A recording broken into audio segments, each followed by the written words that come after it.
Welcome to Urbit Radio. This radio show is sponsored by Red Horizon. Go to redhorizon.com and claim a free Urbit planet.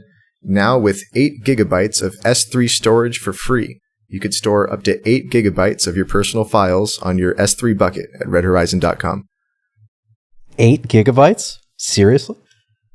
Yeah, it's more than any other hosting provider has ever offered for free in an Urbit hosting product before. And it's honestly, I mean, compared to other cloud hosting solutions for data storage, it's not that much. I think it's a reasonable amount to offer people. I hope we live in a world someday where people are storing much more than 8 gigabytes on their Urbit chips. So yeah, let's start off with 8 gigabytes for free. I think 8 is a great. I think you can store 3 copies of Shrek 2 in that, at least. Shrek 2, the Blu-ray edition director's cut. Yes, my favorite. I actually did the math on the size of Shrek 2 to actually see, what it would take. Okay, so I think the original meme about this, and this is a bit of an old school meme, so some of our listeners will have no idea what we're talking about here. That's okay. Just follow along. So the idea was you want to be able to put Shrek 2 Blu-ray edition, the director's cut. I believe that's what it was. The Blu-ray edition of Shrek 2, the director's cut, on your Urbit.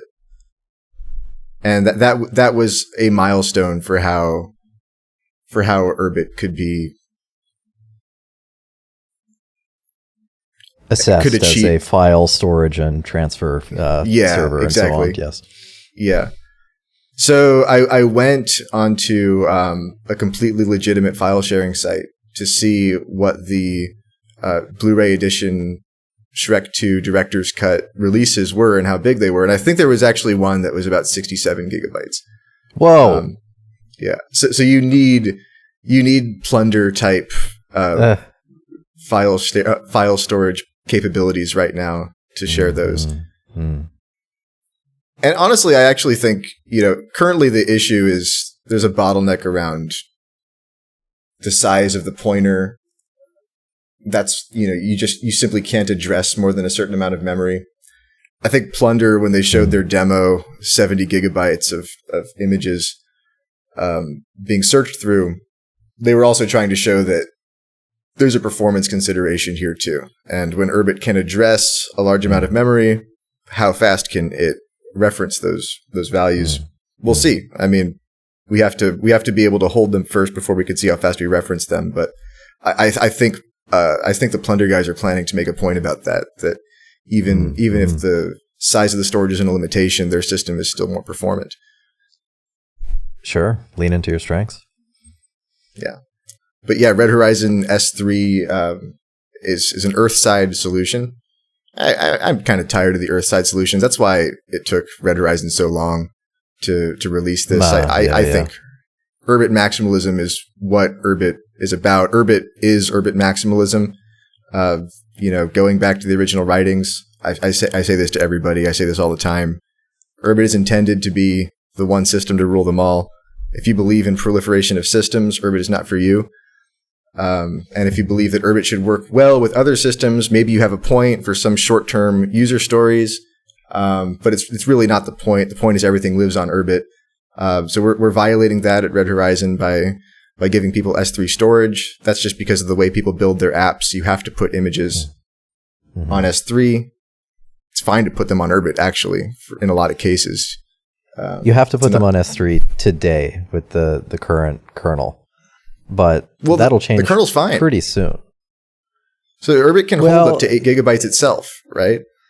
Sure. So when I was working on a hosting platform, I eschewed S3 integration. And I wanted to better understand what it would actually take to use Urbit today, or months ago when I was working on it, as an actual file server for applications. And what I ended up hacking together was a process of uploading images as base 64 encoded strings and then uploading them to my ship, and then being able to serve them. But what I found was that the server could serve those strings using the remote scry namespace efficiently, because you could just publish it there and then clients could request it. But if the client requested an image that was, say, 8 megabytes, that would be 8,000 approximately packets that would need to go through Arvo. And it worked reasonably fast, locally anyway, but it really racked up the amount of event loop calls that were required. And that, I think, is an issue that will be resolved in the near future by the Ames rewrite. But until then, it seems like S3 is the only way to really be able to integrate large files into user space at the moment, but not the case for much longer. Yeah, there's that part. I mean, I think, well, the topology here, the topology is kind of also influenced by the compromises people make to Urbit maximalism, because if you're trying to share a large file, you probably don't want that to have to pass through somebody else's server before it gets to their client. Usually, if you're sharing a large file, I mean, the destination is the client. I would say, like, a priori, the fewer stops in between you and your destination, the better. Yes. But your point is, okay, the Martian protocols, in any case, at the moment, even if you have a native client, you're not going to be able to send it that fast. I actually think scry over HTTP should be looked into more. I would like to see benchmarks on, okay, can I serve a PNG from a scry over HTTP endpoint and then have somebody who is not me go into their browser and try to look at that? That would be interesting. I think already there's stuff like that that's probably possible. And again, so an Urbit chip can hold up to 8 gigabytes. For those of you who use Urbit right now, you probably have an S3 bucket, because that's the standard at the moment. Go ahead and right click on your S3 bucket and see how much data you are using. Is it close to 8 gigabytes? Because most people are just uploading images and they're not putting their entire phone photo library into Urbit. So I would wager that for most users it's fine to put things directly in the loom. Right now, that's just simply not the standard, and its inertia is at least one big reason why it's not that way. So it's been about a week since we've chatted. What's going on? What have you been thinking about? What have you been working on? Well, welcome to Urbit Radio. This is my guest, Ryan, Master Malwile. I'm Gary, Tiller Tolbus. This week, I've been working on the Urbit global feed. Has been the biggest priority for me. Of course, we're still shipping product at Red Horizon. We just released the aforementioned S3 bucket. We also silently released Pure Export. We should have done a bigger tweet about that. But yeah, we do have that now at Red Horizon, is people can, if they don't like it, there's the door, so to speak. Which, I also don't like to brag about that as a feature, because that is also kind of like, in Urbit terms, sort of a basic human right. If a host doesn't provide that, it's sort of an abuse. So, sure. In the early days of Red Horizon, it just, we hadn't gotten around to implementing that yet, and it was important to just get people on Urbit, but it was always the idea that people would be able to leave. We actually put a lot of engineer time into helping people leave if they asked, but it should be automated. It's really just rectifying something that should be there to release that feature. But yeah, we're releasing product at Red Horizon. And then I've designed a feed protocol that I would like to release as, we're going to release it first as something that users can opt into and check out, kind of like downloading Trill and looking at the Trill global feed, or this old thing called Portal. But the goal certainly is that in the future, maybe even the near future, the majority of Urbit users will use this global feed as their homepage, just like any other social network you use. When you sign in, the assumption is that you are trying to see what's going on, what's been happening near me in my social network. And this should be something that all kinds of apps plug into, where, any app creator that is making anything even remotely social or a place where things can happen, anything that's listening for things, has use for a global feed. Because you don't want the user to have to go all the way to your app, which might be a fairly small app, or it might be a large app that the user just hasn't fully been sold on yet, hasn't gained the habit of checking all the time. You might want people to see what's going on there without having to take the initiative to wonder explicitly what's going on over there. And you might also just not want to buzz their phone in order to get them to check it out. So a feed is just a very nice middle ground. This is a habit that people have been getting into for the last 10 years. Human beings have really adopted the feed like ducks to water. Yeah. And people will spend hours just scrolling through feeds idly. Yeah. It's a great place to communicate with people. It's a great place to broadcast what's been going on. And I mean, there's a lot of cases on Urbit where people are trying to broadcast things that are specifically about Urbit and targeted at people who use Urbit, and yet their number one tool for doing such a thing is Twitter. Yeah. And that's ridiculous. Yeah, it truly is. So what you're describing, how does its design or even architecture perhaps differ from what the creator of Trill has created? So it differs in quite a few ways. It's more similar, I would say, than it is different. But there are parts of the Trill design that I think don't really work for what I'm going for. One thing is that so Trill is explicitly, in some sense, an attempt to do Twitter on Urbit. And that's to be maybe 80-90% appropriate. I think Twitter, while it's not the most adopted global feed type social network in the world, it's certainly the most general, I would say. Certainly the most focused on just the abstract concept of like you have potentially infinite numbers of people who would like to share things with each other, and how can you make sure that everybody can see the most interesting thing in this global pool of things that have been shared. Twitter's the most broad attempt at covering all of the cases of what that could mean. Flexible, versatile. Right. I should probably be calling it X. Does anybody call it X? I still call it Twitter. Yeah.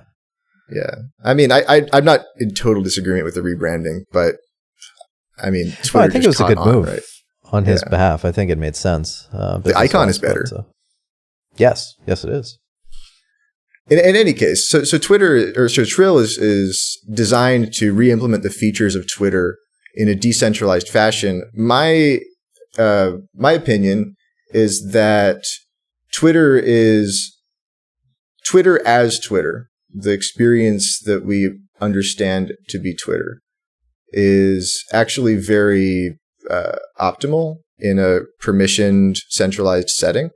The features that it offers are simply easier to perform in a centralized setting. And so if the intention is to provide a better experience to users, it's just really a bad idea to try to compete along that axis with peer-to-peer.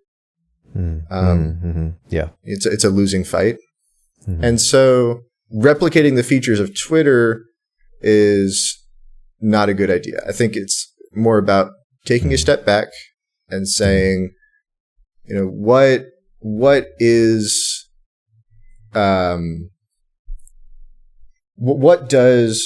broadcast look like?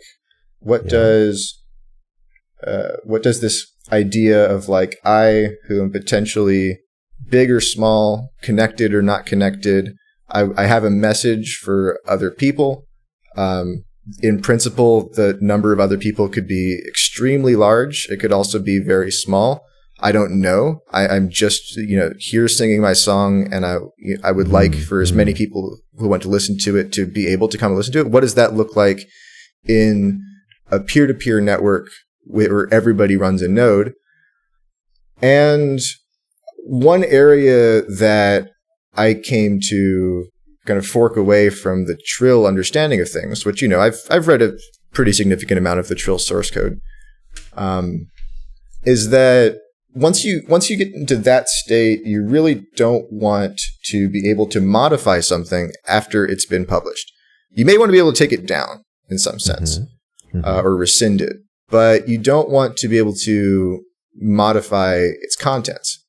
So, because if you do that, then, well, it's peer-to-peer. There are no permission nodes. So the source of the data has to keep track of all of the engagement with the data. And what that means less abstractly is reactions, replies, anything that is inside of a tweet must be referenced by the original source, or there needs to be a trusted party that is holding all those references, or you have some kind of consensus system, right? Where, I don't want to say the B word, but you could have a gossip network, or, you could have people trying to individually reconstruct the state of an item based on messages they've heard.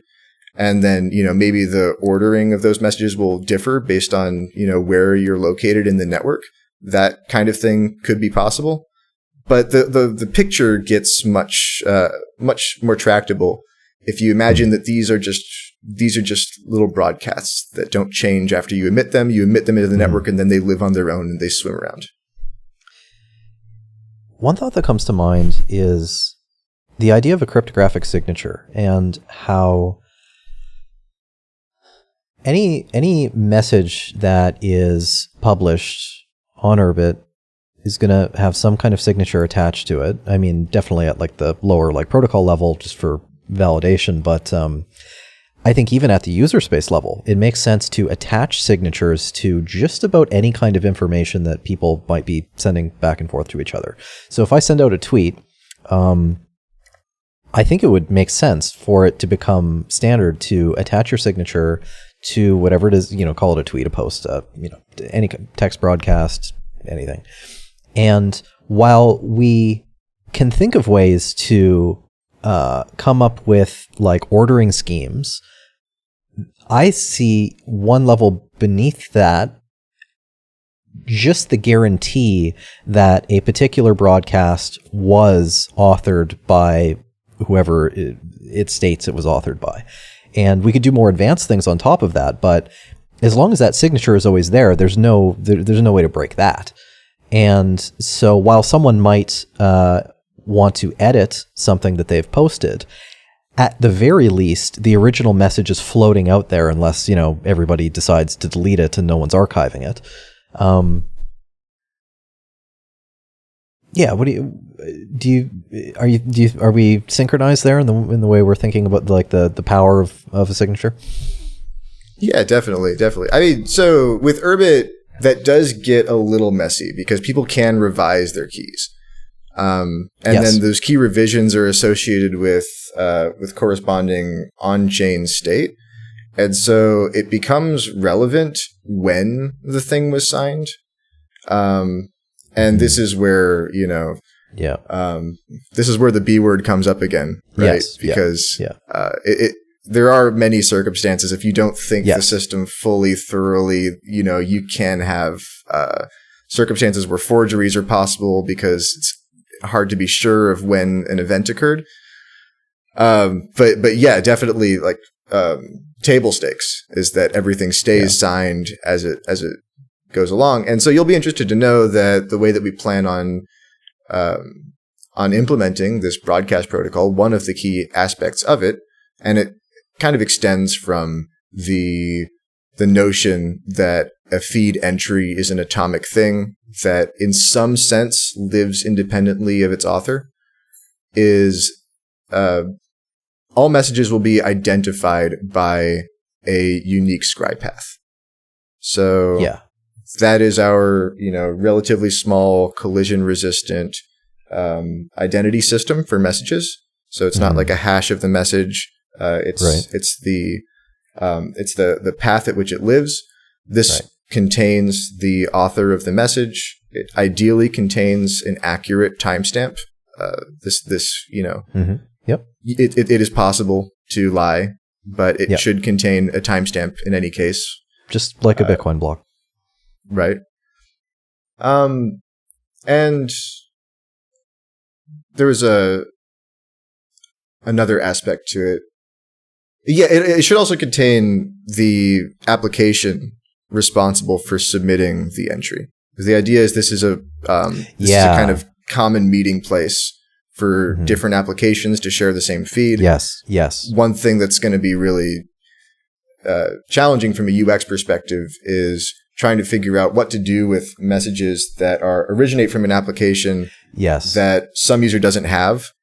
But it gets broadcast to them. You probably do want to be able to look at those, but should they appear the exact same way? I mean, these are interesting questions. I don't have all of the answers to that one, but there are some obvious starting points. Yeah. Well, you might find it reassuring that I had that same thought with regard to including as metadata in a post, because one of the various user space applications I tinkered with or experimented with was like a Twitter-like clone. And it made a lot of sense to me to include as a metadata field context, like just a field that says this is the source, this is the agent or the desk that published or that published or somehow created this content, this information that you're consuming. And so the protocol is about gossiping, essentially. I mean, gossip is a weird word. I don't know if I want to say gossip exactly, but it's about attempting to broadcast through a system of relays scribe paths. And then those scribe paths, when they're received by the client, they're going to try to resolve them. Right now, what that means is they're going to try to go back to the source and say, hey, what do you have at this path? But we believe in a world where it's named data networking. All you need is the name of the data. The network will satisfy the request. Yeah. Who's got this? Yeah. And so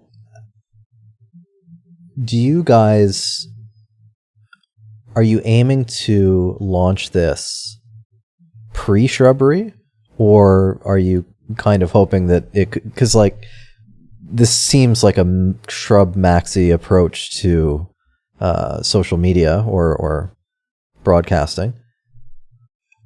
Maybe. I don't. Well, the thing is, Shrubbery continues to surprise people with how fast it's being developed. And it may just be that nobody even has to wait for progress there because it's just mature so fast.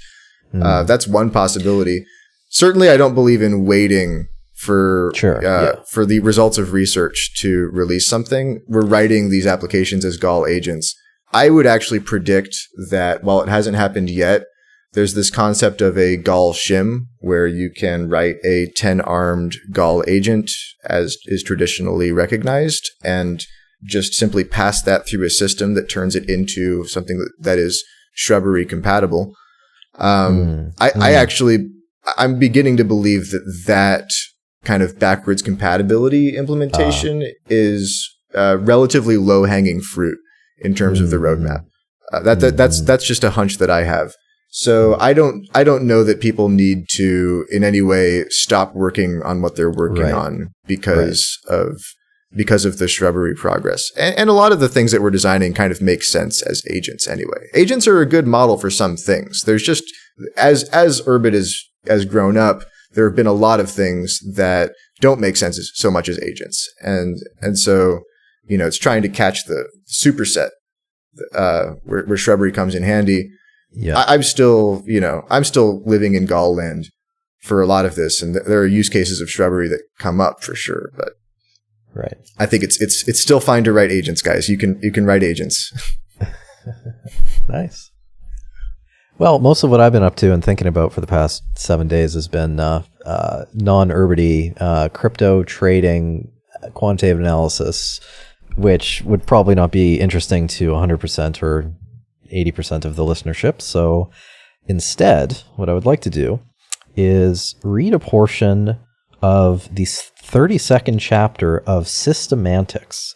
This is a book that was recently recommended by Galen Wolf-Pauly, posted publicly in one of the, I believe it was Tlon Studio channel. He's got like some book recommendations up there. And I was scanning for a chapter that might be relevant to the Urbitverse, and this one stuck out a little bit more than the other, so I'll just start reading a bit. It's titled "The Limits of Grandiosity," and then I'd like to get your take, Mr. Gary. Anyone who has ever tried to manipulate a kaleidoscope in such a way as to move the green triangle from left to right or from the top to bottom has an intuitive understanding of the twin limits theorem. A, you can't change just one thing, and B, you can't change everything. Pragmatically, it is generally easier to aim at changing one or a few things at a time and then work out all the unexpected effects than to go to the opposite extreme. Attempting to correct everything in one grand design is appropriately designated as grandiosity. Without further apology, we offer the following rule. A little grandiosity goes a long way. Although the field of politics offers many striking examples of grandiosity, it should be stressed that grandiosity is not limited to any one party, nor is it the prerogative of either conservatives or liberals. A return to basic principles may be as grandiose as any 5-year plan for the creation of the new socialist man. The diagnosis of grandiosity is quite elegantly and strictly made on a purely quantitative basis. How many features of the present system and at what level are to be corrected at once? If more than 3, the plan is grandiose and will fail.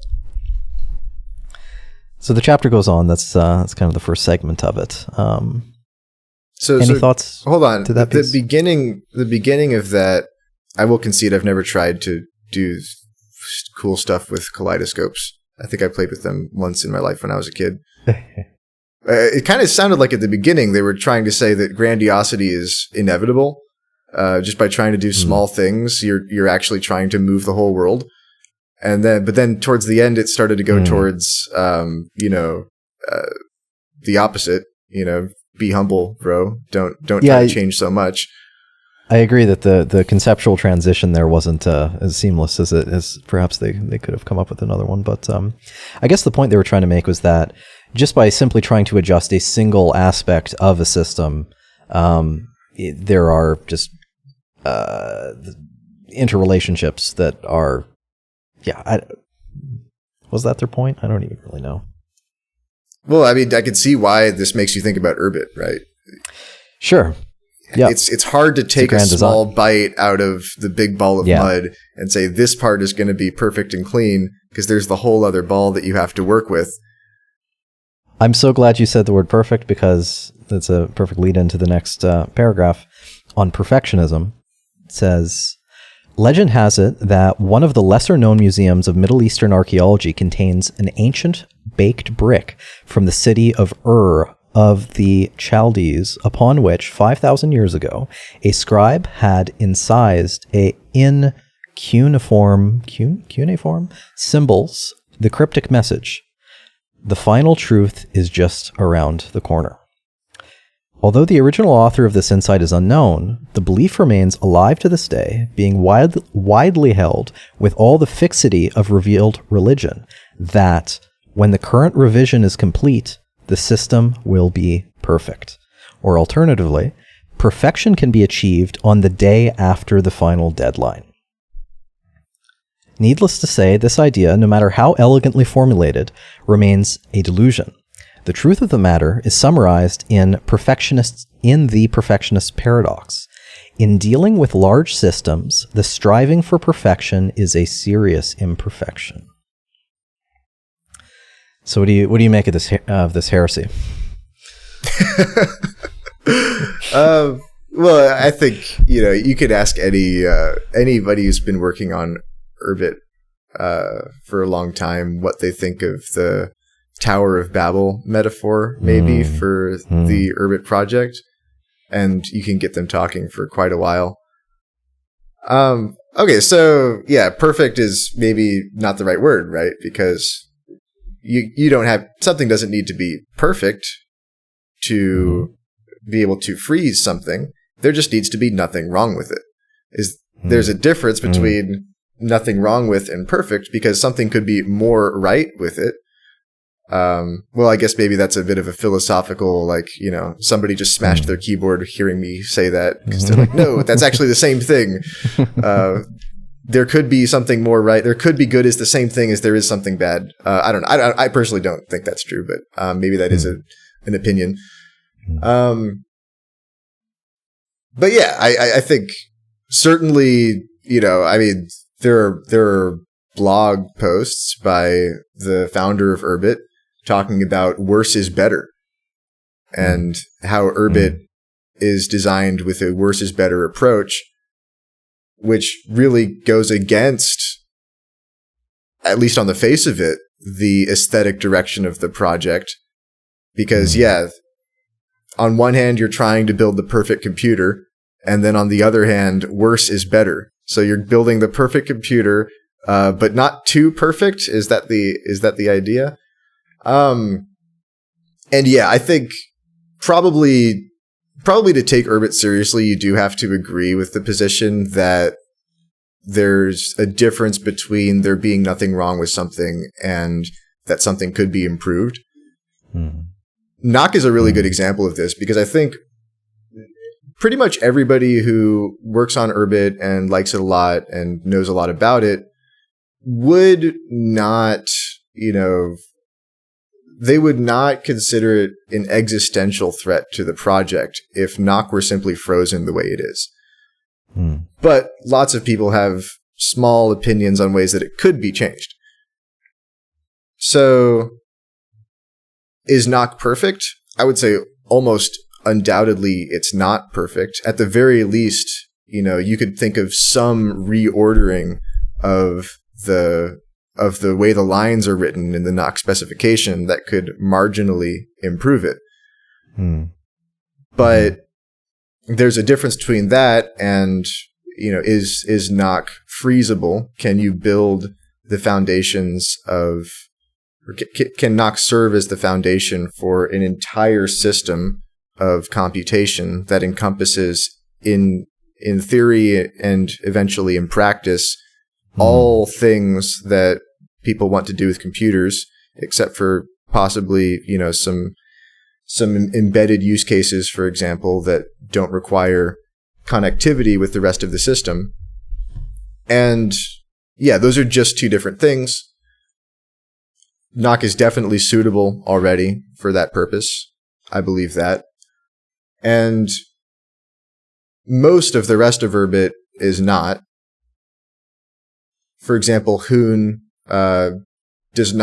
should not be frozen the way it is. There are bugs in Hoon. There are problems even in the design of Hoon in the type system.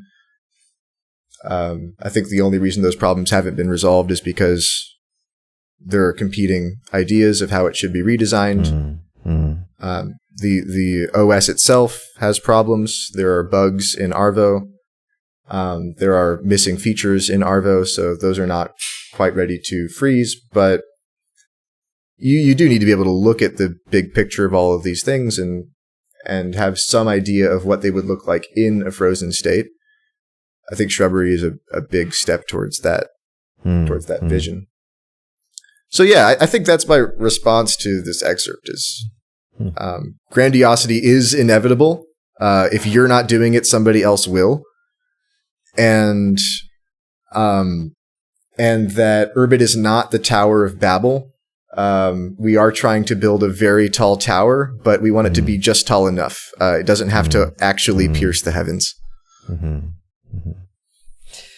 On Knock, what I would say is that I suspect that what Curtis had in mind was the principle of simplicity more so than the principle of perfection.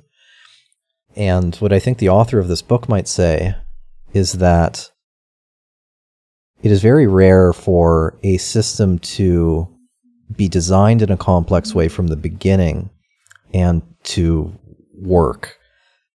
All successful systems that at least kind of work, not all, the vast majority, emerge from very, very simple foundations.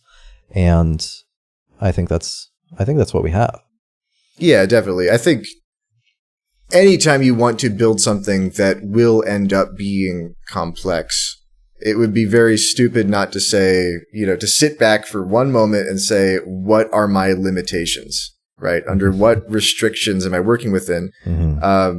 Constraint solving design is just 1,000 times better than, trying to list out all of the capabilities you want in the end, and then, trying to fit them all into something. It's just much better to be able to say, I am limited to as small of a thing as you could define as possible, and then let your complexity flower from there, kind of knowing that as long as you honor your limitations, then the complexity is contained by them.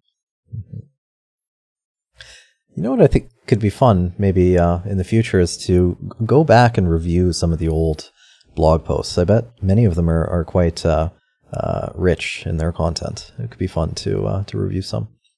Yeah, we should.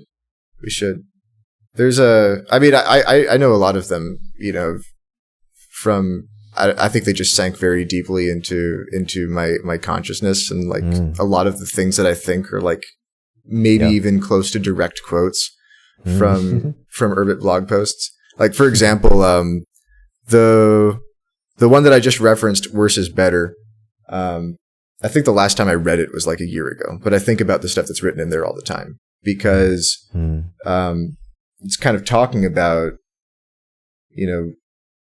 does Urbit actually need a blockchain? Does Urbit ID and specifically need a blockchain to perform its function? It was arguing that it doesn't, and it was trying to show how it doesn't. This is a blog post that's incredibly valuable, even though ultimately the thesis was rejected. And Curtis, did not in the end object to the need for a blockchain. I think he understood that Philip Monk had the right argument there. And yeah, this argument was essentially had over blog posts, which means they're all historically referenceable. But the concept that was at hand in this debate is essentially just really the key change, the ability on the PKI, the ability to change your keys, and that everybody on the network needs to understand that you've changed your keys. And then, from that alone, does that really take you all the way to, I need a global consensus system for determining the rules under which and the exact order in which every key was changed? And the answer, I think, was yes. I think Curtis's argument was really funny. He was saying that nobody has ever gone into like a realtor's office with no realtor has ever like grabbed the keys and the check and then run laughing out the door. But you actually could do that if the keys were, an inviolable, bond to the house, right? It's the idea is you have some enforcement mechanism that's going to come in and tell you, like, no, those are not actually your keys. You can't really do that with cryptographic assets. So a realtor totally could. Are the technical terms for the problems that are being evaluated here, was it's key revocation and key or some kind of like not forwards, the word forward comes to mind, but it's like you don't want someone to be able to begin authoring content with your old keys now that they've become public. Is that right? Well, like in order to you don't want that, in order to cycle your keys, you shouldn't have to like dox your old keys. No, I don't think it's about that. I think you do have to Well, you don't have to give away your old private key. You have to sign a message using your old private key. That's true even today in the blockchain context. It would be true in any context. Yeah. But no, I think the idea is here that, one plausible attack is just like that, the realtor with the keys and the check running, laughing out the door. It's like, okay, I sell you my Urbit ID, you give me the cash, and now I'm going to broadcast to this other half of the network before you get the message out that you bought the keys. 2 owners at the same time. Yeah. I'm going to send it to another address that I own.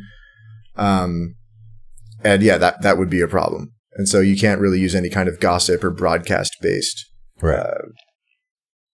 protocol for that. You need an objective order at the very least. It could be done on Bitcoin, actually, as has been pointed out. Shout out to Tonda Sitrime. You really just need a timestamp for when the sale happened, and enough information to confirm the contents of that sale. But yeah, you do need ordering to make that happen in a permissionless setting, assuming that you're not going to ask the United States legal system to come back you up on your claim. But the reason I bring all this up is because in all of these debates that were happening about the future of Urbit ID, there was this inner logic that was like, clearly, it was assumed, I don't think it was even stated out loud, it was just very obvious within this context, that people who were changing their keys were going to be doing that from inside of Urbit. There was going to be an Urbit, like a Dojo command or an Urbit application for changing your keys. And somehow the Urbit community has just been gaslit into thinking that you must be able to step outside of Urbit and do the management of your key revision. Even cycling your keys must happen in Bridge. Changing your sponsor must happen in Bridge. Transferring ownership. I think the only things that you need a backstop for, and it should be considered a backstop, not the mainstream way of performing these kinds of actions, but in a perfect world where you had something like an Urbit native blockchain, and it wasn't so complex trying to negotiate between Urbit state and Ethereum state. Yeah. You really only need to step outside of the system to breach that, or to sell your planet. Why? Well, you need to be outside of the system so in the case that you've lost your peer, then you need to be able to contact something else and say like, hey, wait, I have proof that I owned this thing. Let me restart from scratch with the old identity I used to have, please. That should be able to happen outside of an Urbit application. Selling your planet is kind of the same thing. You're intending to breach, right? It's a new owner. I mean, if you would like to just sell somebody your peer with all of the data on it, that is a tractable, that's not unthinkable, but it's not really desirable to many. You'd probably also want to breach. Yeah. So yeah, breaches require a kind of backstop function. There's not a lot of reasons why you might want to breach from inside of Urbit. Maybe if you're experimenting and you broke something, then you might want to submit a breach command from inside of Urbit. I guess where you lost me 20 seconds ago was what you mean by inside and outside of Urbit. Like, does outside imply does it just mean another blockchain? It means a system that is not Urbit? I mean, So, the status quo right now is if I would like to change my keys, I need to enter bridge.urbit.org into my browser. I need to find my master ticket and enter it there. I need to go to the button that says change keys. I need to make sure that I did not accidentally click breach my ship. I need to submit a transaction on the Ethereum blockchain. And then if I'm L1, I need to pay for that. If I'm not L1, I need to wait. And then when that has processed, I need to go back into my Urbit. I need to enter the terminal. I need to type bar cycle hep keys and then space, and then inside of single quotes, the new key that Bridge has given me. That is the full set of steps required to cycle your keys. And it's very hard then to imagine a mature system of that where it happens on a timer, right? Now, Ethereum doesn't really prevent you from being able to do this inside of Urbit. You could put the keys that own your Urbit inside of your Urbit. Yeah. But this is, I mean, first of all, Urbit is not really secure enough for that right now. You really want to be able to have better guarantees about the ownership of your ID than what you have on the inside of your Urbit. But that's an accidental property. We don't anticipate that being true forever. Yes. But, just more broadly speaking, the layering of keys and how, okay, this is your backstop against theft of your identity. This is your backstop against forgery of communication, of not plagiarism, the opposite, but people claiming to be you who are not you. Impersonation. Those are totally different things. They don't always have to be. There is such a world. There are people such that they would like to just remember one secret, have it in their head, and then that is the secret that logs them into Urbit. It's also the secret that can claim their identity. Yeah, it's a totally tractable idea. A best practice right now for most is probably not to do that. The best practice is probably to have some kind of secure backstop control over your identity, and then just kind of say on Urbit, signatures are unfortunately just not that meaningful. An attacker can probably forge them if they try hard enough. That sounds like a tangent, but why is that true? That strikes me as surprising. Well, I mean, any application can simply ask the jail vein for my private keys, please. Just say like, hey, what are my private keys? Oh yeah, okay, yeah. Please give me those. So I don't even have to trick you into downloading an application that I wrote. First of all, I could trick you into downloading an application that I wrote and then update it to something that does something you don't like. Yeah. And then I could also not even do that to you. I could do that to somebody who downloaded an application, who you downloaded an application from. And I can update their computer to update your computer to give me your private key. So yeah, it is not, it is not extremely difficult to imagine just from that alone. And there are other cases too. I mean, people just really haven't explored this. People are being too nice about the security situation on Urbit. I've prototyped all kinds of attacks on Urbit and just, figured, hey, I'll maybe talk about this with some core devs, but I'm not going to publicize this because I understand the roadmap, and of course, it would do more harm than good to try to publicize these attacks. It's better to do that kind of white hat, broadcasting. Yeah. When the system actually claims to be secure. Right now, we'd certainly like it to be secure. Yeah, there's no fun in like trolling the system that isn't making those kinds of claims. Right. So yeah, so that's all to say. I'm envisioning a world where you only need your peer in order to do anything you want on Urbit. If you want to create a backstop key that is independent of your peer, and that should your peer become compromised, you can at least retain your identity. That's a very nice feature. And people should have very easy access to that. But I worry that in these days it is being forced on people a little bit. And especially since now the strategy is to go wide with Urbit and to try to cast a very wide net, see, come one, come all, just click this link and try Urbit for God's sakes. The planets are cheap. We really don't need to be layering security solutions. That's for the people who clicked the damn link and really liked what they saw and thought to themselves like, man, I love this thing. How can I make sure that it's mine forever? That's the point at which, writing down a master ticket and putting it under your mattress might make sense. Taking a couple steps back, it seems like a topic in the Urbit community over the past week or so has been what we were touching on earlier about questioning the role of Ethereum presently and in the future.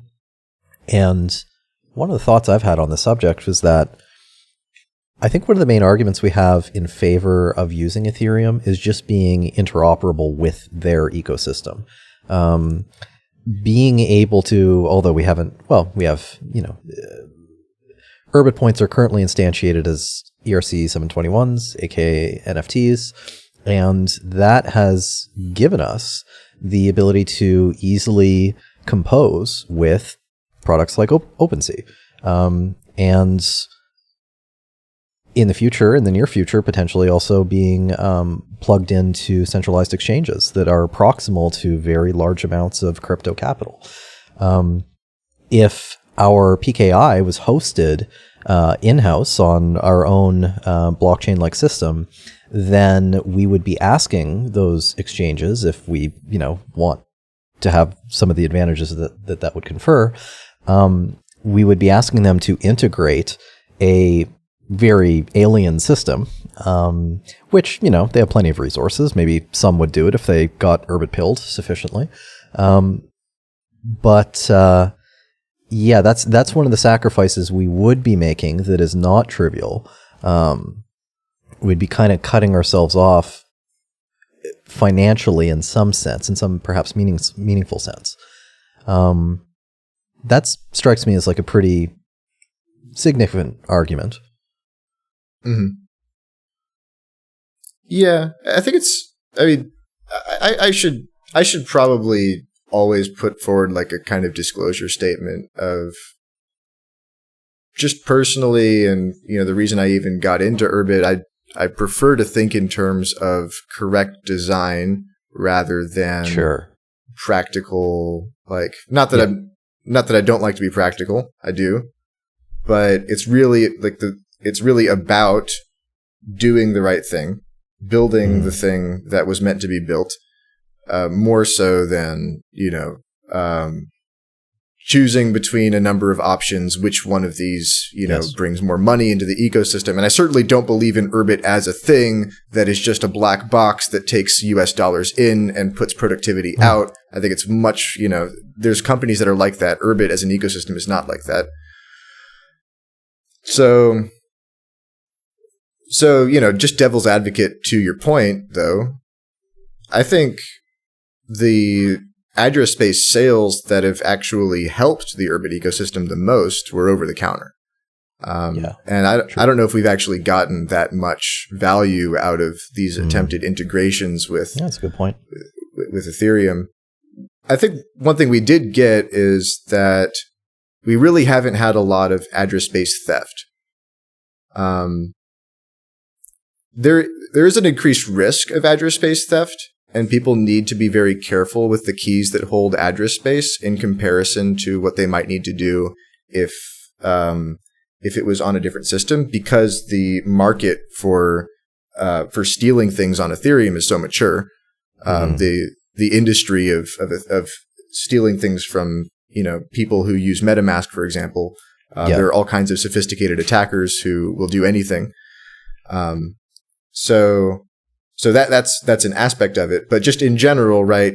The database that is Ethereum, it has been consistent with the transactions submitted to it, and it has honored the history of people who have bought and sold address space, and so that is Ethereum paying what it was supposed to pay. And to address your point in a non-devil's advocate fashion, actually, going back to like the worse is better blog post and all these things, there was no consideration in any of that about access to markets.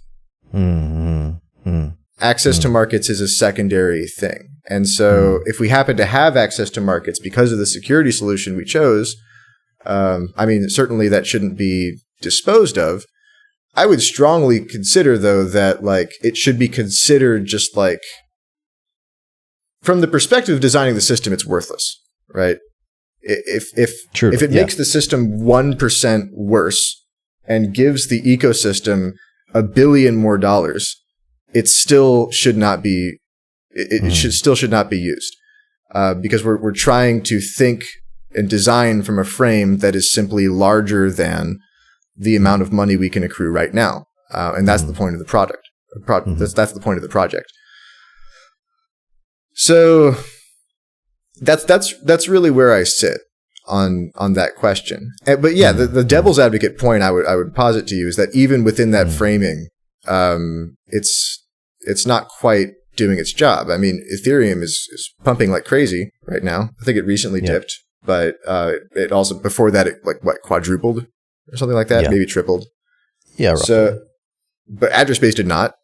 So access to that market, certainly the degree of exposure could be improved, but we already have a fair amount of exposure to the Ethereum ecosystem financially, and it's not paying dividends. So that's my devil's advocate point within the framing. Yeah, I think that's a persuasive point. You won't get any disagreement from me. I also agree that what is most important is the correct design. I think that the reason why I'm a bit more, or I feel persuaded, but I think I was more concerned with just the survival of the project, maybe irrationally so, perhaps, because I think at other times I think, you know what, I think the financial kind of math of what we have and where we need to get to and what that'll roughly cost if, I were to try and estimate it in software engineering hours. I think we're gonna get there financially. I don't think. I think that if we were to never list on an exchange, I think we would still be fine. I think we would get to the finish line. But money helps. Money helps you. It helps solve some problems. It doesn't help solve all problems, but. Well, as address-based investors, it's a totally different question. And that I guess is maybe the linchpin of the whole, because this is a debate, even though I may have won you over, in this conversation, this is a larger debate happening amongst a larger number of people. And there is a part of the poison pill that was taken when putting Urbit on Ethereum is that now we're starting to see divergent interests between people who want to build the perfect computer and people who want to make the number go up. And so we could live in a world where, okay, in Nock terms, in Hoon terms, Urbit is getting better, and we're diverting. We're putting the right number of resources behind people who really get it, and allocating resources behind people who really get it and are trying to create timeless designs of computing. Yeah. While at the same time, on this PKI level, which is a linchpin of the whole system, the system does not work without it. But the PKI is just this, just this toy for the market that is just, that is subject to all kinds of abuses in terms of being required to recognize and have knowledge of and be designed in light of systems that are not built to last, not timeless, and kind of just bringing the technical debt that implies into Urbit. Yes. Well, go ahead. If that happens the way it could, that would be existential. That would be an existential threat to Urbit as originally conceived. On the plus side, it might actually be quite nice for Urbit as Urbit as it presently is, right? Because the people who invested in it probably would get a return from that. Urbit does not, I don't think, need to reach Kelvin zero or take over the world in order to make some people some money. That's not why I'm involved. I'd like to do both. Me too. Well, perhaps this is a time to have our seamless transition into some What kind of music are we going to be listening to today? I don't know. Neither do I. Let's see what the DJ plays. Yeah. All right. I'll see you in a couple of minutes.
Welcome back to Urbit Radio.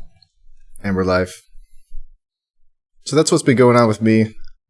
The things that are closest to my heart are always, I think it's about portability in the end. That's why I'm such a stickler for Urbit maximalism.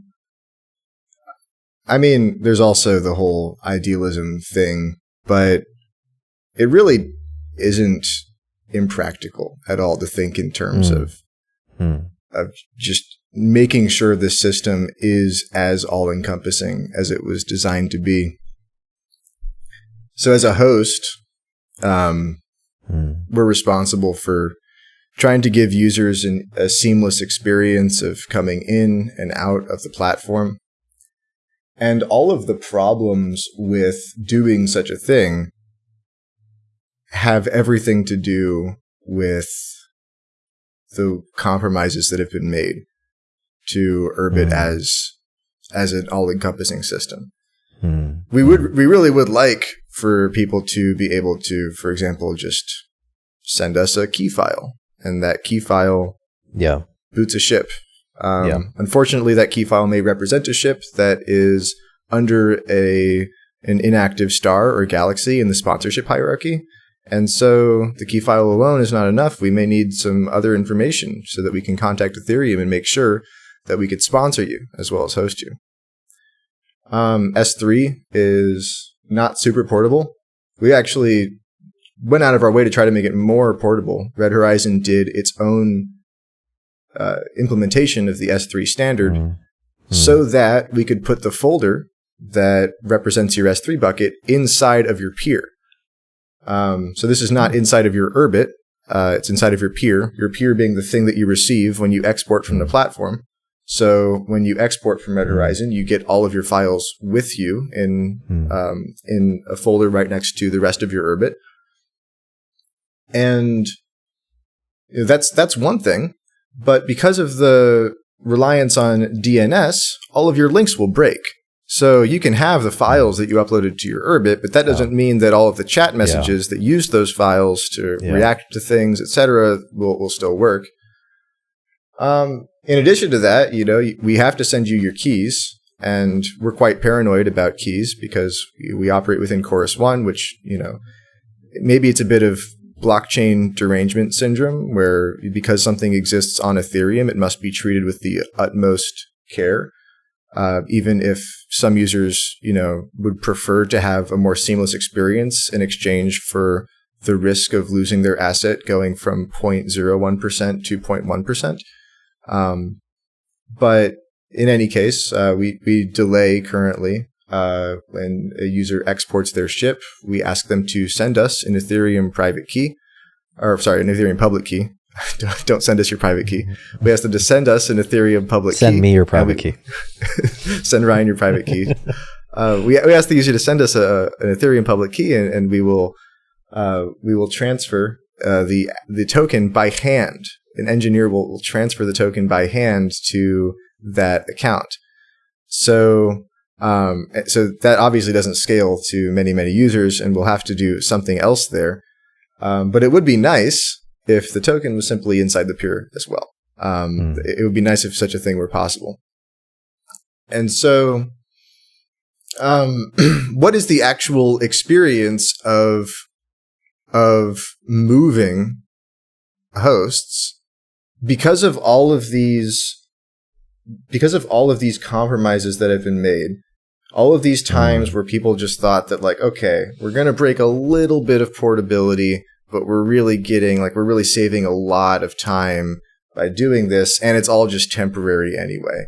And we'll see how temporary it ends up being. Certainly, I'm fighting for it to be less temporary, for it to be more temporary, for it to go away, and for there to be a plan for it to go away. But what's the export experience now? It's like, okay, so ideally, what you would like to transfer is, number one, the domain, which hosts are not providing for users right now.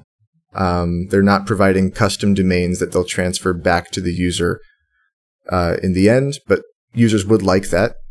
There is the peer itself, which is, the one thing that must be transferred. There is the S3 bucket. There's all of the files that have been sidecarred along with the Urbit. And then there is the Ethereum key. And then there's the Ethereum data, the things on the blockchain that correspond to the settings in terms of where the ship is hosted. Right. And if the user is astute, they may want to go an extra step further and say that, one thing is that this kind of goes into a smaller thing within, or a larger thing within Urbit itself. You want to change your settings in accordance with some things that were set according to who you were hosted with. One of those is your actual private key. Because if you were hosted with somebody, they may have had access to your private key, and you cannot know that they did not save it, so you must then submit an on-chain transaction. We talked in the last segment about what that looks like. So you need to do an Earth side and a Mars side action to cycle your key. And so all of those things combined, and I'm sure I left some smaller things out, that is what it takes to actually make your peer portable. And, you know, if that wasn't enough, on the import side for the host, we also have to make sure that things like the user did not lie about what their ID was. We have to check to make sure that their ID is what they say it is. We need to make sure they did not give us a docked binary that is malicious. So, you know, even within that context, there are, you know, careful considerations that need to be made. And you need to be able to zip up the folder in a format that is familiar to users. Most Urbit users right now are at least going to be familiar with zip. I think many will also be familiar with the Z standard, which is a bit more efficient way. But we cannot expect that to go to, for example, primarily mobile users who are confused sometimes even at the concept of a file. So there's a long way to go towards making Urbit really portable. And part of that is just what we inherit from the way people have been, what people are expecting from software in these days. But a lot of it is just compromises that we've made in trying to make Urbit a good user experience as fast as possible. Which provides a seamless transition to another excerpt from this book that I would like to recite now. A temporary patch will very likely be permanent. Since systems generally don't go away, and since they occupy space, our landscape is now littered with the bleached bones and rotting carcasses of old attempted solutions to our problems. The old system is now the new problem, or, as even more poignantly formulated by Parkinson, the ghost of the old system continues to haunt the new. So, is this your foreboding of Urbit's doom? It is my foreboding of Dockward's doom, and perhaps some other bleached bones that might be lying around. What was the story with Dockwards? Do we still have those? I think so. I heard Joe lamenting them recently. Lamenting the fact that we have them? Yes, and the performance costs that they incur. Yeah, it's also a legibility cost in some sense. It makes it more legibility on the face of it to the user, but then like when you're actually inspecting the things that have Dockwards, all of a sudden there's there's just additional weight, structural weight in everything. Now that we need to make room for people to write about their thing. This reminds me of another. Go ahead.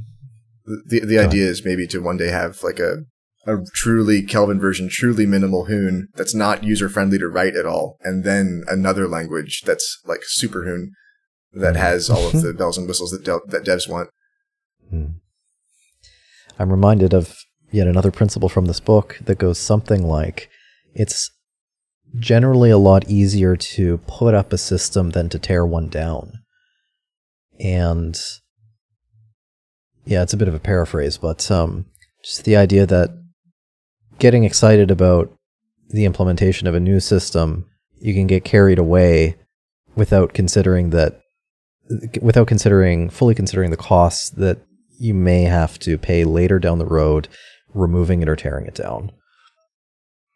Yeah. Especially considering many people under the personality type of, those who would become serious Urbit core devs who actually do the work to change the system. People who are writing Arvo. these people are going to really recognize Chesterton's fence everywhere. And they're just going to accept technical debt in cases where it's not obvious where it came from. And it's a changing set of people. All of the authors of the Urbit white paper in 2016 no longer work on the project.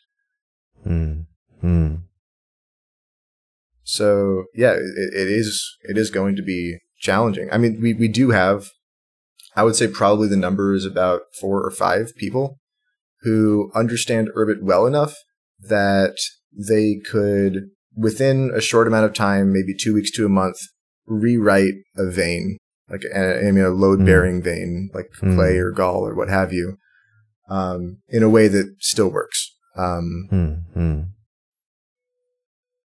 Just rewrite from scratch. So, and Urbit kind of has that quality about it, where if you understand some part of it, rewriting it from scratch is not that serious of an effort. And compared to like their analogs in something like Linux. So, we have a handful of those kinds of people, and thankfully they're still around, but it's a pretty small bottleneck of the ability to remove these patches. And yeah, I mean, that would be a very strange heat death of Urbit, where it becomes its own, quite ironic. Yeah, its own ball of mud, because it wasn't principled enough. I actually, from time to time, wonder if the right way to do Urbit, because like Curtis's strategy in trying to bootstrap Urbit was, first he built a prototype, and then he created a startup. And then from that point on, Urbit's fate was hand in hand with the ability for that startup to raise money through sales of either address space or equity. And since then, that mentality has just gone everywhere in Urbit, to the point where trying to grow the ecosystem meant trying to get more startups involved. And I sometimes wonder if that was wrong. I mean, there were advantages to it. Like, I don't think any other model of organizing Urbit's creation would have done better with the branding of Urbit than a startup. But there's a different world. There's a path not taken here, where Urbit was simply constructed under patronage.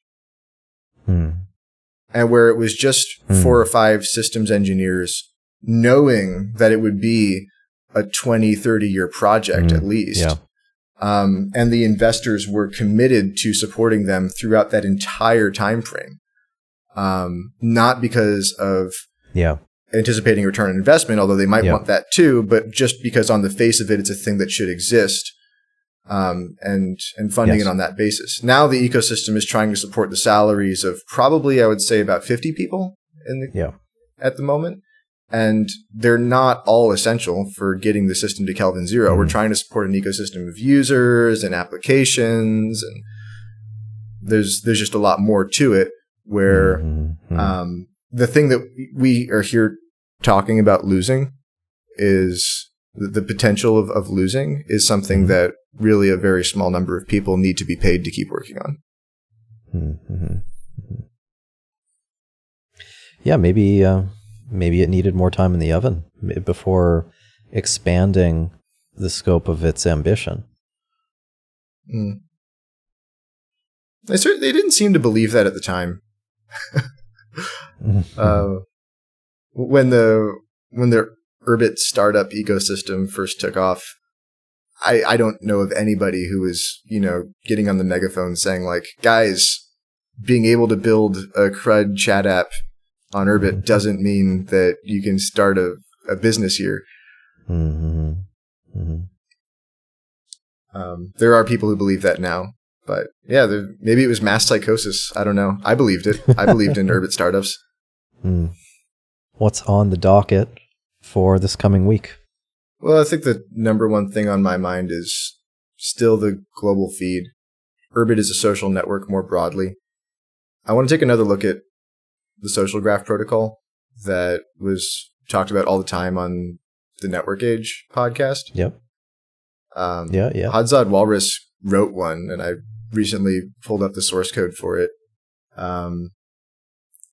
There's a general problem, I think, in software. It happened twice on Urbit in my memory. Once with the social graph protocol, and once with this other thing called Graph Store, where like somebody will try to solve a small problem and then realize that there's like a kind of graph shape to the problem they're trying to solve, and then go, wait a minute, I'm going to solve all of the problems for everybody. And they create this like this like very rich system that can hold a lot of complexity, but because its capacity for complexity is so great, its capacity for simplicity is actually very severely reduced.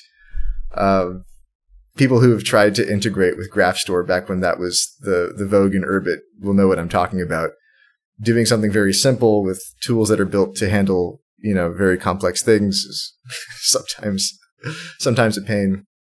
I would like to see a social graph store that simply tracks binary relationships. Who are the friends of my friends?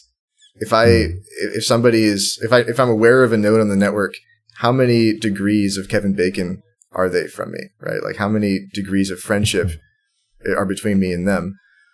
That would be interesting. And then maybe you would want to add to that, like, how far away is the nearest person who has blocked that person or something like that.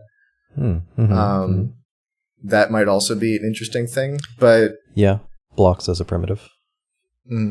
I looked at the social graph primitives in detail that were written as part of the Oak Bar project, and so much effort was put into arbitrary metadata along the edge. And I don't think that's needed. I think the edges can be quite simple. It's interesting to me to conceive of a social graph as a kind of physical, like a digital instantiation of a kind of physical terrain where a block between two nodes is like a wall that's been put up. Like this is not permeable. And maybe just, very simple primitives of this person I do have an open channel with, or I have a variety of open channels with. And if that information can be shared between nodes, then maybe you end up with this kind of, I think of it like a house, or just it's physical in my mind. And where you're able to go is maybe what it, I don't know. I'm riffing. I'm trying to cook here. Well, I can help you cook, because this is doing even the second thing that I mentioned of like how many degrees away from me is somebody who has been blocked by somebody, right? Like how close to me is the nearest person who has blocked X node, who has blocked Sample Palnet, right? Getting there is not super obvious because you actually don't know to whom you want to send your block list. So doing it with a friends list seems fairly straightforward. I mean, the default on social networks is you share your friends list or your follow list with everybody. And spoiler alert, for Urbit as a social network, my take is if you want to differentiate between who your friends are and who you follow, that is a stretch goal. I want a unified notion of trusted nodes that is both your friends list and your follow list. I think, more features is always great. Being able to differentiate between the two, certainly it's something you should have the capability of doing. I am aiming for a flat list of trusted nodes as the starting point for how we get to Urbit as a social network.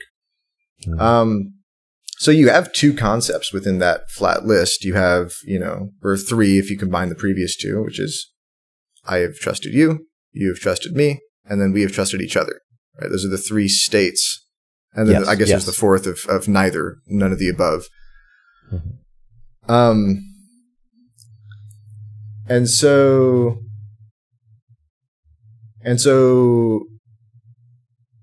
at what point there do you say, I'm sharing my friends list with you? And then maybe look at the incentives of, okay, so I think on Facebook, you share your friends list with everybody by default. I think, or maybe on Facebook, you share your friends list with your friends by default, might be the state of things. Sounds like the default, yeah. I think on Twitter, you share your follow list with everybody by default. Yes. It doesn't seem like there's a right answer here, like an obvious, like who do you want to? I think it is obvious that you should have to opt out of. I share my friends list with my friends. Well, I think it's worth noting here that this is valuable data, and one of the things that we've all grown accustomed to in the current paradigm is just the data isn't really ours. We're serfs in this other system. And in a paradigm where we do own and control this data, maybe I sell my friends list in some manner. If you want to know it, Yeah, well, what's the right abstraction then? Even I could imagine a world. I mean, I wouldn't want to implement this in the first iteration of Urbit as a social network. It should probably be an add-on fee. It's an extension, right? Sell my friends list. How many levels of grift are you on? But like one abstraction for that is like you pay to be on my friends list, and then you get to see all my friends, and you could even use this abstraction. I mean, the abstraction leaks quite quickly, but you could say something like, okay, here's my list of trusted nodes. Everybody in my trusted nodes gets access to all of my private stuff. Not necessarily private stuff like stuff that's just for me, but my private blog posts and my friends list and stuff that I'm happy to share, but only with people I trust. You can pay to get on that list, right? Yeah.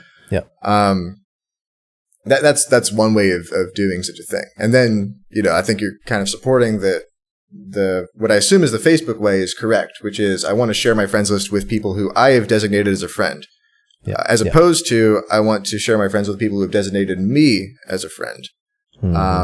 That maybe should be opt-in.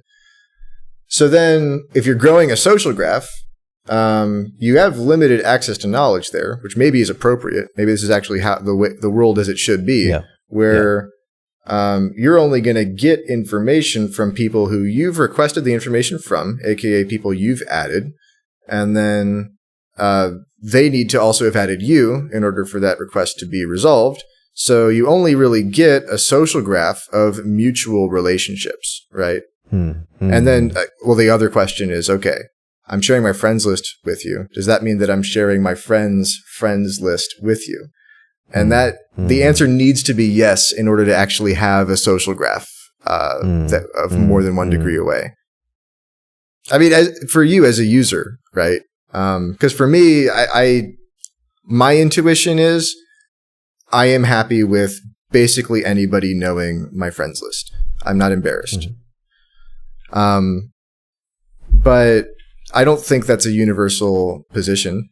So for you as a user, are you okay with your friends automatically by the design of the program sharing your friends list that you provided to them with other people? Many questions left to answer and explore, and much time left to explore and consider them. Alrighty.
Welcome back to Urbit Radio.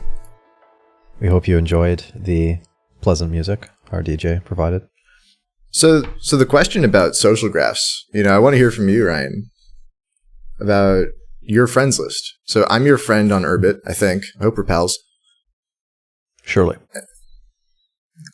One thing is, do you have a problem with me being able to see your friends list as automatic behavior that Urbit just does for you? Like as of today? No, definitely not. And then how about my friends? I mean, we're so, it's just so small at the moment that I think the answer would have to be no, I wouldn't mind, and I doubt anybody would. Maybe some people would have some kind of principled objection to it, but not today. Yeah. I think people are generally going to be uncomfortable with change. Every time things improve or change, whether or not they've improved, somebody will consider the change to be, wait a minute, this isn't what I signed up for. We have to be ready for that kind of criticism. But it's more about making the right choice. I suppose it could get scary when the network gets large enough that somebody interested in just like analyzing all of these relationships and just pulling all of that data into like a some kind of like spreadsheet type environment, then people are going to be concerned about like, okay, what could other people be doing who I don't even know with the data that I'm making so easily available. Yeah, and that's already a risk on other social networks. I could pull from the Twitter API and figure out stuff about people that I'm connected to or not connected to based on what Twitter's API will tell me about them. And that could be used and is probably used a lot for invasive things. The question is Urbit our recourse to that? And by design, it's not. By design, Urbit does nothing to prevent your computer from sharing things. The application's job to decide what to share. Talon has a very local-oriented design, and it is a bit of a misnomer that is associated with Urbit as a whole, which is a design that has very little to do actually with the idea of calm computing and the idea of it's not much, but it's yours. What you're saying here reminds me of a question I've had in the past that hopefully I can formulate well in this moment, that I'd like to pose to you is, like, would it make sense from a design standpoint to require all outgoing, say, broadcasts, or let's say just as an example, a private message. If you and I are engaged in some kind of direct message channel, it's just us one-on-one, and I send you some message that's like pretty intimate or private or, something I just wouldn't want anybody else to be able to read, should that message also, well, I mean, I guess a message would include your name, your ID as metadata. But like if you were to take that message and then broadcast it in a way that I did not approve of, should that be traceable to you? Should I be able to know by design who leaked whatever private information was leaked? Because embedded in that information is the other party or parties for whom it was meant. Right. Yeah. And Urbit actually has a lot out of the box to help people do that. I mean, I think I could remove the part of your message that says it was sent to me. But could you do that without mutating the signature, thereby, I mean, people would infer whatever they're going to infer, but... Right. In order to include your signature in any meaningful sense, I also have to attest that this message was to me. Yeah, that's a good... Yeah, definitely that could be part of the design. That should be part of the design. 100%. And I think it was stupid. In one of the attempts at the global broadcast arena, this app that's called Portal that doesn't really exist anymore, their mindset was, okay, we're trying to harvest information from the Urbit network in order to fill up the feed. all people are really doing right now is chatting. So let's create an automatic engine for turning chat messages into tweets. And people are not even electing to turn chat messages into tweets. They're posting in private groups. And then because it got a certain number of reactions, all of a sudden it's right there on the public feed for the world to see. That was silly. That made Portal malware. They later, after they disbanded, got on Twitter and said, hey, nothing in Urbit's design prevented us from doing that. And that was very silly of them because, okay, what Urbit's design is for people not to install your app.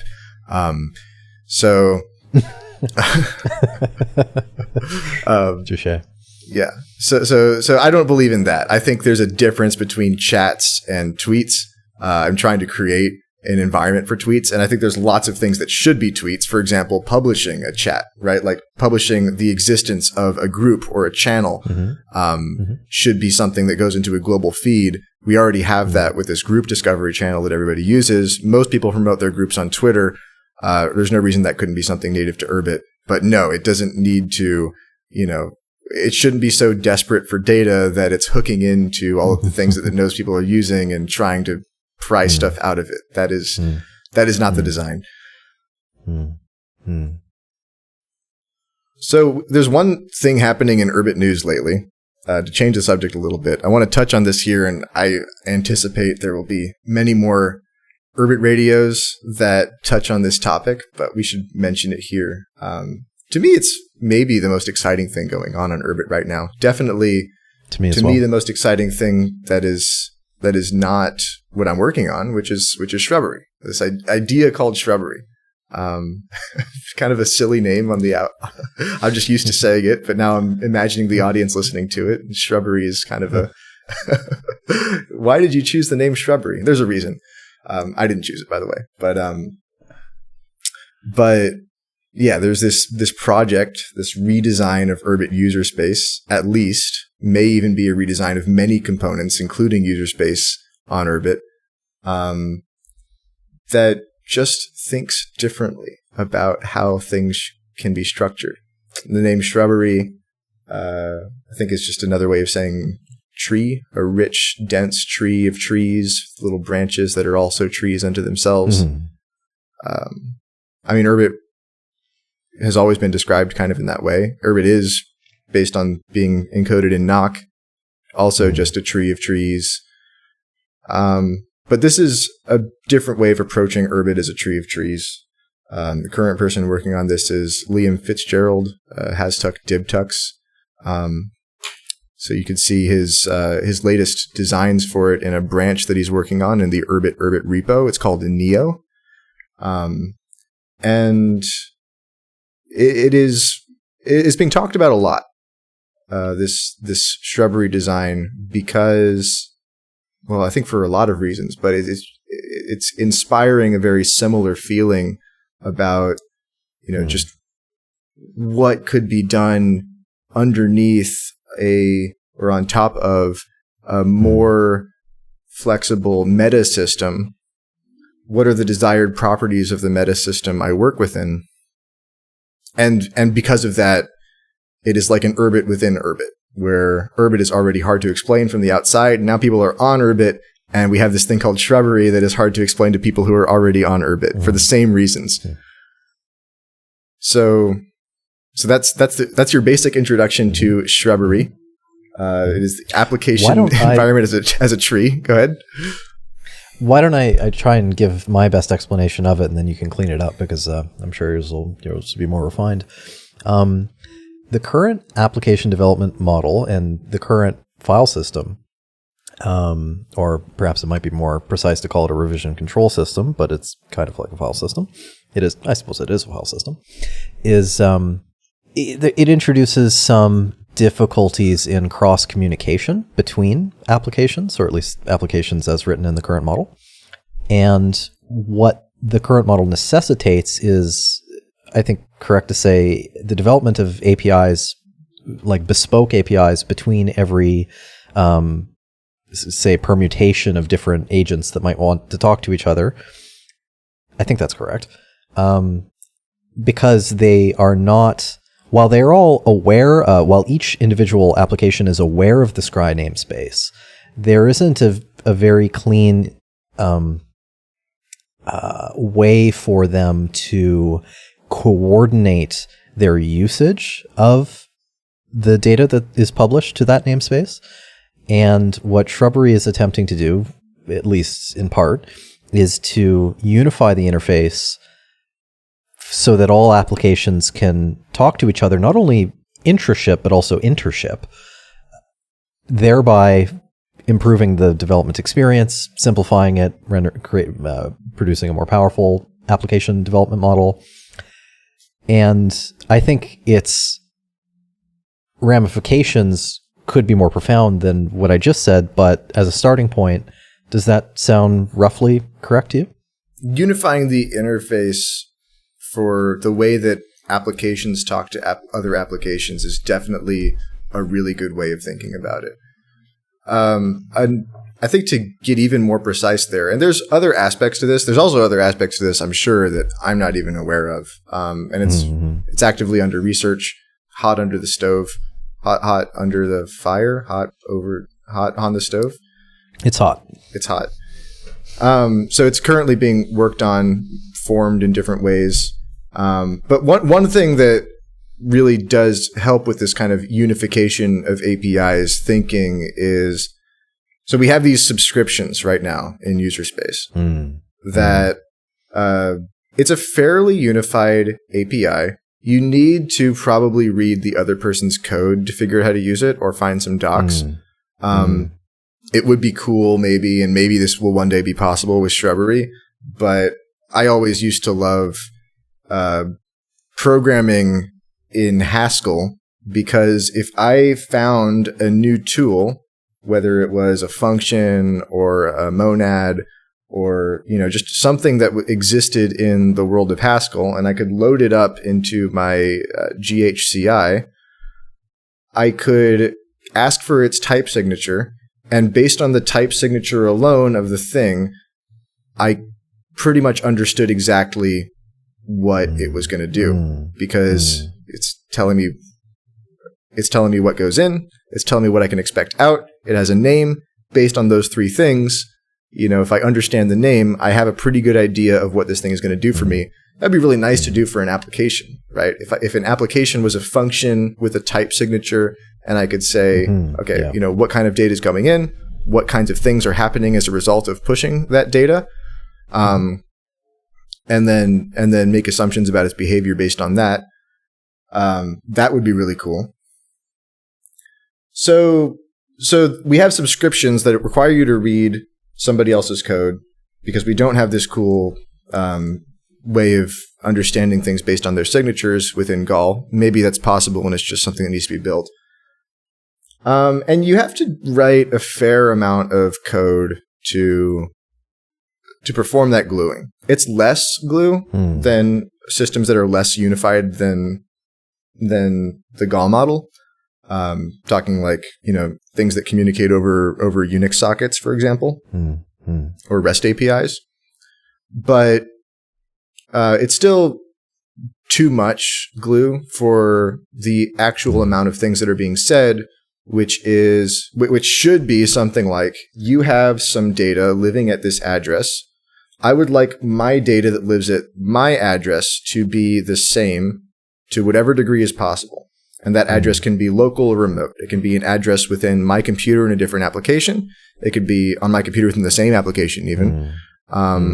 Or it could be on somebody else's computer on the same or a different application. So this is what is known as a symlink, a symbolic link. I'm taking an address, I'm making it direct to another address. And then Urbit, as a networked computer, should be able to then perform all of the actions required to make sure that as updates happen, as things change in the thing that I'm linking to, those changes are propagated to me, and I can make my own reference to them. So for those of you who are writing Gall agents and are doing subscriptions, this is one of the features of this unification. Maybe even make this into a marketing pitch for Shrubbery. Subscriptions in one line of code. This equals that. This syncs with that. That's one part of it. One thing I always liked about Urbit in terms of the file system, I always loved Clay. I recognize Clay is a bit immature. It doesn't do everything it was designed to do, which is unfortunate. It still does a lot, and it doesn't deserve as much hate as I've seen people give it. But one thing I really liked about it was when I was trying to think of the Linux file system as, my base of operations, I really hated the fact that there was an essential difference between a file and a directory. If I wanted something to have other things nested within it, that thing could not be anything but a symbol saying, here's my name, look within for more information. What I would like to be able to do is, let's say that I'm working with text, I'm taking notes. I would like to be able to say, okay, here's my note. Use all the text for my note. And then, but by the way, there's things nested within here.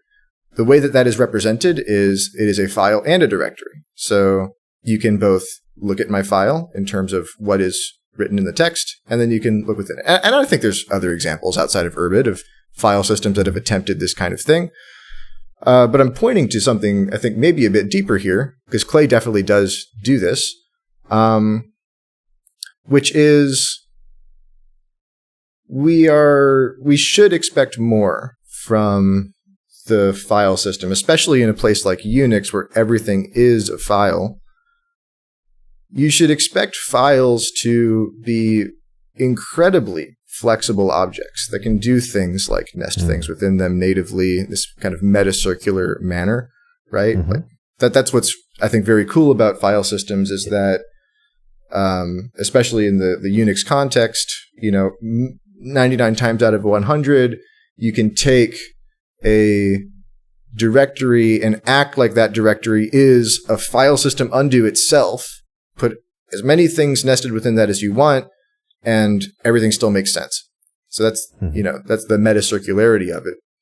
Applications should be the same way. In principle, it should go all the way to the bottom, where an application is an Urbit unto itself. An application is, it has everything potentially within it. It could be, and a shrub could be something as simple as a file or a link to another file. Its sole job is to contain data, maybe manage changes to that data, or it could be a first-class application taking and sending messages on the network, or it could be a first-class Urbit that has an identity and is hosted on the network. That would obviously, it's intrinsically desirable. I mean, that certainly sounds to me like a very elegant and true design. There's something about the recursive definition to it that seems to indicate that we're onto something very correct there. Right. I mean, meta-circularity is just nice. It's just, when you see it, there are cases where meta-circularity has okay, actually, I'm about to say something potentially offensive to some programmers. But so Lisp, which has some influence in Urbit's design, is very deeply metacircular, and a big part of it is that data is structurally shaped the same way as function calls are, and everything is reducible to function calls and data, and so.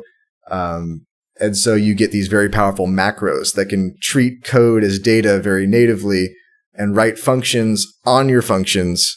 And, wow, explosive use of crazy abilities to use logic. I actually think that doesn't make sense. I mean, it should exist. I like the design of it. I think it is cool to be able to write functions on programs. And I think one of the cool things about Urbit, where Gall has really kind of failed us, is you should be able to arbitrarily run functions on programs as a way of extending them. That's maybe a bit of a deeper tangent. But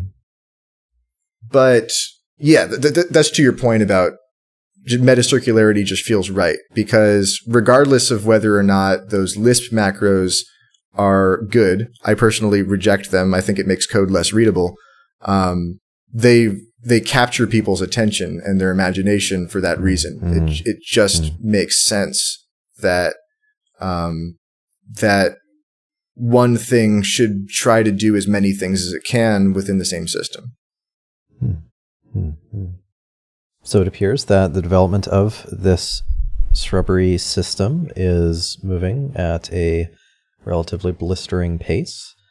And yeah, so Liam produced a file system explorer. So Shrubbery as a file system, you can now explore it in the command line with familiar commands like cd and ls. And he also recreated the build system. So you can put Hoon files in Shrubbery and then run commands on them that build Hoon into things that are supposed to be created from Hoon, including all of their dependencies and what have you. And that occurred in just the last week as of this recording. So yeah, something to pay attention to, Urbit onlookers. And yeah, we're probably going to discuss Shrubbery a bit more as it comes along. But in terms of Urbit news, I would say this is the biggest for this week. Is this research project is making a lot of headway. I'm reminded of the old, what's the right term? The idea that the question that of whether it's turtles all the way down. And I wonder whether Urbit might one day rest upon the back of a giant shrub. Yeah, so I think the dream is Urbit is a shrub. Like the shrub is the abstraction. Yeah. a shrub is the turtle in the metaphor, right? And so an Urbit is a shrub, an application is a shrub, a file is a shrub. Is Shrubbery a sufficiently deep abstraction that shrubs that are not Urbit use the system of Shrubbery to communicate with things that are Urbit? Is the Zorp blockchain a shrub? The Zorp validators running Nock, or the Zorp nodes. They shouldn't be called validators. Proof of work.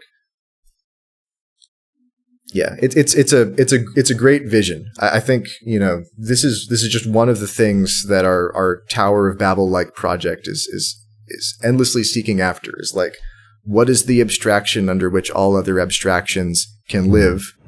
Which we kind of do have that with Nock, but Nock describes static information, yes, code and data. Is there such a thing also for living information, for applications, for nodes, for files? Certainly, if such a thing, even if it wasn't possible, it's a valiant effort to be trying to find it. And so far, it looks like such a thing may even be possible. Perhaps we'll refer to developers as gardeners. I put out a tweet recently, said college freshmen will be writing their first shrubs with zoological examples. I mean, actually, now that the story is kind of coming to a close on object-oriented programming, I think the consensus opinion now is that object-oriented programming was a good idea that ultimately didn't really pan out, but that still kind of serves a purpose and should be learned. Maybe that was what they were going for, right? When you try to build a system in which everything is an object, what you're actually trying to say is you want a system in which everything is an X. And find an X that is appropriate to that. An object was like, okay, this is a pairing of code and data that, that seems sufficiently abstract to handle all cases. And then for reasons, it didn't end up handling all cases. On Urbit, we have everything as a noun, which is a start, but could we go a step further, be a little bit more specific, and everything is a shrub? For someone like myself who hasn't dug into or really had all that much exposure to what sounds like there was a pretty major debate in the industry of programming as an industry between object-oriented approaches and others. What is the main contention with object-oriented programming? Why has this lost favor? I can only give you my contention. So there's probably more literature on this. I would say that objectively, the information I would give you is that new projects are choosing object-oriented languages less and less. So if you're learning Java right now, you're probably learning Java so that you can support some system that was written before, not so that you can write a new system. But I would say my explanation for why that happened is that so what is an object? Again, it's a pairing of code and data, specifically code related to the data. So you want to set up these objects that are interfaces to some data, and you want the functions related to that object to control the ways that the data can be changed. To interject, the definition you just gave, would that not cover a Gull application today? It kind of does. So that's I'm trying to draw the dividing line here, because actually it's very similar to the most essential definition of a shrub, which is essentially just like the rules by which scribe bindings can change. So you have a shrub as a node. It doesn't know very much on the face of it what its parents are in the tree. It's metacircular in the sense that it exists in some way independently of its parentage, but it has an infinite number of nestable data within it.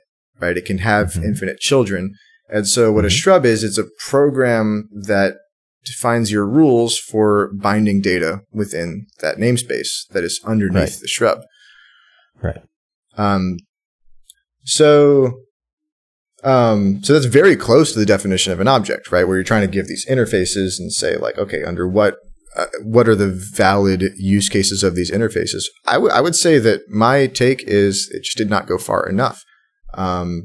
You would really like to unify this abstraction with something like Zeus, which Zeus in Urbit essentially means like everything's API for doing anything with everything else, right? Zeus defines the full capacity for action on Urbit of things that you can do. And so when you have an object or just like this container that speaks that language, that can access this API to the entire rest of the world, and it's a message passing framework. You're trying to send messages that do one thing, and then it's either atomically received or not received. I think this is just a bit of a more powerful abstraction. And yeah, I think programmers would rather, in the end, live in a world composed of these than objects in Java. I think the DJ is ready to play us out. I'm reminded of the keyboard cat now. Thank you guys for turning in to Urbit Radio. This has been a really fun one. I'd like to come back, next time around and chat about Urbit hosting. I feel like this is something that people are curious about, and maybe something that, so much in Urbit hosting is lock and key.